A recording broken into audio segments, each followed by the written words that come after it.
Varun, once a very happy-go-lucky child, was introduced to a mesmerizing game by his friend's brother. In no time, Varun got hooked to that game and started enjoying it, moving from level 1 to level 2 and so on. The game was giving him so much pleasure and reward that he kept on going back to the game whenever he could. Initially, it was happening in whenever he had time, in his free time or the spare time. Soon, he couldn't wait to play the game. So he was making excuses to quit the job work or the job he was doing and go back to playing. The next level, he even started missing his school to stay back and play at the house. So the initial happy hour was now actually making Varun a compulsive player. He was slipping into the mode of addiction. So online games can have a serious impact on a mental health. We all know it. And that is, as a parent, we are always trying so that our child do not slip into one. We know the different kinds of games available, whether it is a single player to the multiple players, whether it is a simple puzzle game or a shooter or a battle royale. Each game comes with certain unique experience which hooks the child's attention, gives him the dopamine rush and makes him come back again and again.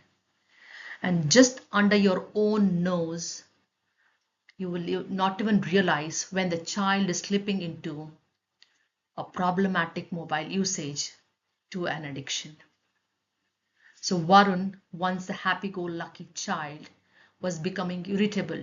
He was snapping at his friends and family. His sleep was suffering, and many nights he woke up with nightmares. This extreme case may not be very common, but it does happen, and you will never know who the next victim is. So as a parent, it becomes our responsibility and duty to be aware and create awareness among our children. So in this episode, let us learn about the do's and don'ts of online games. As a mother, although I feel like writing off all the mobile games, but I can't do so because the games are meant for entertainment. Some of the games are even helpful as well, from cognitive development to the social development and educational. But ultimately, the onus lies on us, the parent and the children, how we use them. A game can have a cognitive benefit. When I say so, what does it mean? There are certain games which are designed in such a way that the child can actually learn problem solving, helps him to do critical thinking. At early days, the child may actually learn hand-eye coordination. It can improve the memory, it can improve the attention. So all in all, a child may learn some problem solving skills. When I say social interaction can be helped with the mobile game, yes, when we say a multiplayer game is there, a collaborative game is there, it can actually help the child to improve his communication, teamwork, as well as social skills, and increase emotional intelligence, in a sense, trying to understand others, how to control his emotions. So these things the child may learn. The child can also learn educational stuff in the mobile games. So we can have scoring system or quizzes which teach about history, science and maths and other n number of subjects. So the mobile games per se are not the culprit here. It is us who are using it. So once if we are equipped with the knowledge on which game to be played, how long to be played, we are under control. So before a child delves into any one of the game, As a parent, it is important to know, is the game age appropriate? Is the rating appropriate for the child's age? We need to look into it. So the many regulatory bodies are available which come up with these ratings. And the ratings can be, suppose whether you're using App Store or a Play Store in Google Android, you will come to know the ratings of each game.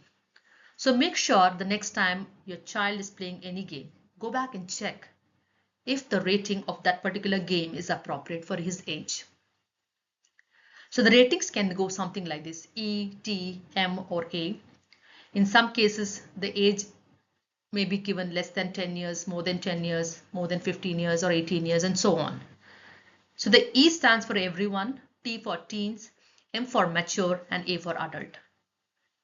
So whenever a game, say for example, it is written as T, it means that the contents of that game are not appropriate for any child less than 13 years, because it might have some mild language, violence, or even some suggestive themes.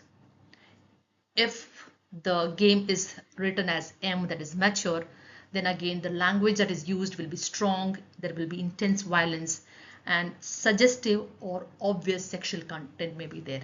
So it's very important that we make sure what the child is playing with or watching. So what happens if the child is not playing an age-appropriate game? So what are the potential risks of such a scenario? The child at a very early age may be exposed to violent themes. So if a child is repeatedly exposed to a violent scenario, the child becomes desensitized and can lead to aggressive behavior. If he feels it's okay to carry on such a behavior, what is happening is actually virtual, but he tries to imitate in the real world. Even the language. In some of the games, when it is a multiplayer game, you don't know who the child is actually in contact through chatting or through open communication. What kind of language the person on the other end is using, we would never know, whether it is a profanity or a language that is negatively impacting. We will never know until unless we keep a close eye on the child's activity. If such a thing happens, then it can impact the child's language development as well as moral understanding of the right and the wrong of a certain word or usage. And last but not the least, as I already mentioned in the story, it can be addictive. The games are many a times made in such a way that they want to hold your attention for as long as possible. So the games are designed to be addictive. So it is important that as a parent, we always have a keen supervision over the child. So what are the ways we can pick up such a thing is, slowly you can understand the child is moving into isolation. Child is playing the game at timings that he's generally not suppose he's supposed to be reading or playing with his friends. He avoids those activities and he's withdrawing himself to a room and starts engaging in these games. So these are the signs that the child is moving into addiction. So again, as a parent, it becomes important that you keep a. So how a parent can get involved and supervise the child's activity. First and foremost is a communication. Always set the communication channel open about the type of the game they are playing and your expectations out of them when they are playing a particular game. As long as they are playing with their own close friends, it may be okay. The moment multiplayer, sometimes there is a massive multiplayer online role play games where you will never know with whom the child is in touch with, whether they are in contact with the person through chats or open audio communication, once the child gets a taste of it, it's very difficult for you to get him out of it. So always set a clear guidelines on what are your expectations. So you may set a guideline saying you will play only with friends that you know from school, and there is no audio communication allowed. Once you have set the rules, and make sure the child follows it. Second important point is time management. At a very early stage of the child's experience with the online mobile game, you start putting the time restriction. Once the child feels that he can happily play for 2 hours, 3 hours, and even more, he feels it is his time and they will not budge to your words. So from the very beginning, you set up clear-cut guidelines, not more than an hour in a day. No matter at what level they are playing, they have to stop the game. If not, there can be serious consequences.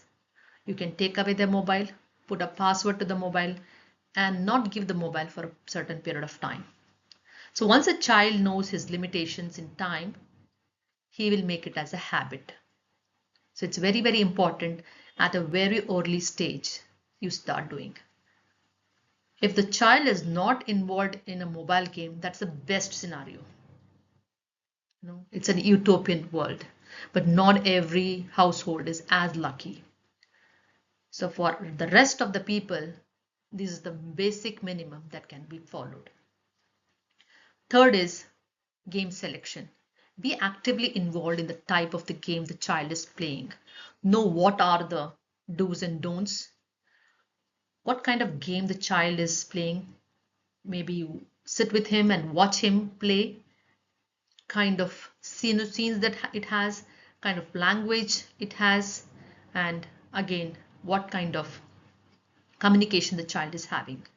So once you're involved, the child himself is aware of what are the do's and don'ts. Lastly, continued parental supervision is very essential because, as I mentioned earlier, not playing a best scenario, playing for entertainment, the least we can expect, nearer to the best. So hold in that zone, hold your child in that zone. Do not let your child slip into the problematic mobile usage, because once they go into the problematic mobile usage zone, going into the third stage, that is the addictive zone, is unpredictable. So as long as they're using mobile game for entertainment, you can allow it. For this, constant parental supervision is mandatory. As a parent, understand the different types of games and the ratings. Make sure the child selects an appropriate, age-appropriate game. Set healthy boundaries at the very initial stage. By this, you can promote healthy and responsible online gaming practices. This will ensure that child enjoys the game as a cognitive and a socially benefiting mode or a platform rather than a problematic or an addictive platform. Be aware, guide, and involve. Thank you.